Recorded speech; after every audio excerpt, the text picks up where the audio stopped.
Rob from Georgia here with you, aka VHS82 apostrophe. Welcome to October and my version of a 31 Days of Horror. All you ghouls out there, you're agents of chaos and mayhem. It's October where horror rules. Yeah.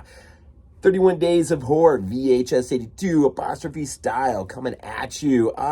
Short reviews, just burst of reviews. And I think I'm going to just tackle, this is the first time I've ever done this. I'm really hoping I can hang in there for the long haul, 31 days, putting up a review every day.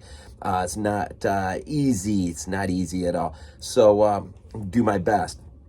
I'm going to basically treat this month, man, like my favorite directors, man. And I may bounce around, come back, to them a few times throughout the month. But I'm going to try to keep it as wide, many things as I can. So, but what better way to start October, 31 Days of Horror, than Rob Zombie and a first-time watch last night, 31.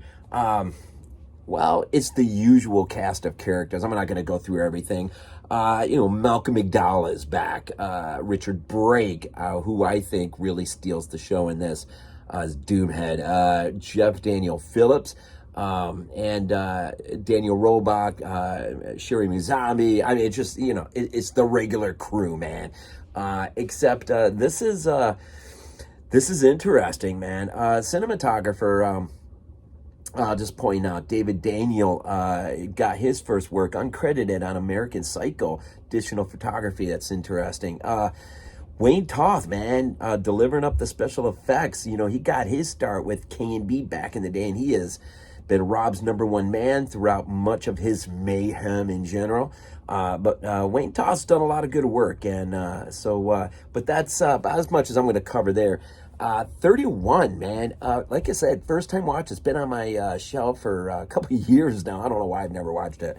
I'm a Rob Zombie fan, but this one is just sort of, I don't know.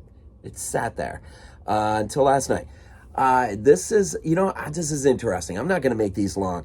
This is, if you have not seen it, if you're a Rob Zombie lover as I am, but you haven't gone through his entire his filmography, it's worth it, man. It's worth it at least to check, especially during the Halloween season. And what a way to start off with 31 on 31 days, right? Basically, a group of carnies. They're on their way somewhere, I can't remember, and they stop at a gas station where they are scoped out by our agents of mayhem that work for Malcolm McDowell, who is sort of just the lead on this. And basically every year they play a game, 31, and that's it, man. It's sort of like the Running Man, Rob Zombie style. I'll give it to the carnies, man. They were tough, man.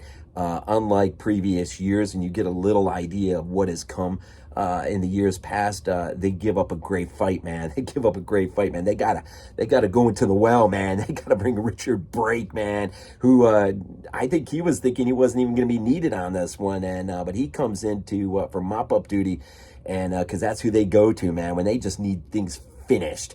And he steals the show. He's got a great wraparound where we see him in sort of a past piece of film from the year before, dealing with Daniel Roebuck. Is it Daniel Roebuck's? Who plays a pastor, who him and his wife in a church, we hear later on, fell victims to this. And we'll see the aftermath of some of that. These guys are nuts. And then of course we kind of zip through the present day. We catch up with our carnies. They get scoped out.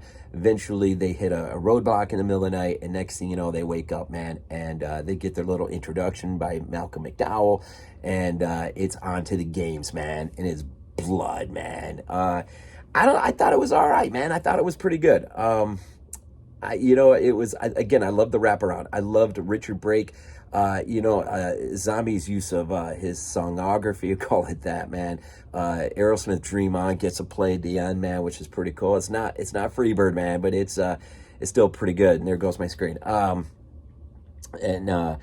I'm not going to get into the story at the end. I'll just say this. I like the little, it's not really a twist, but extension maybe. I kind of liked where it sort of ended. And I did listen to Rob's commentary on this, and I agree. He felt like there was no other way to end it.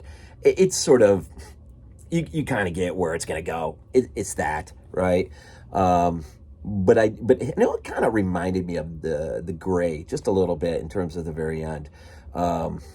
Yeah, so now you got an image in your mind, right? But Richard Brake, man, Doomhead, a little bit of the French aristocracy at work here.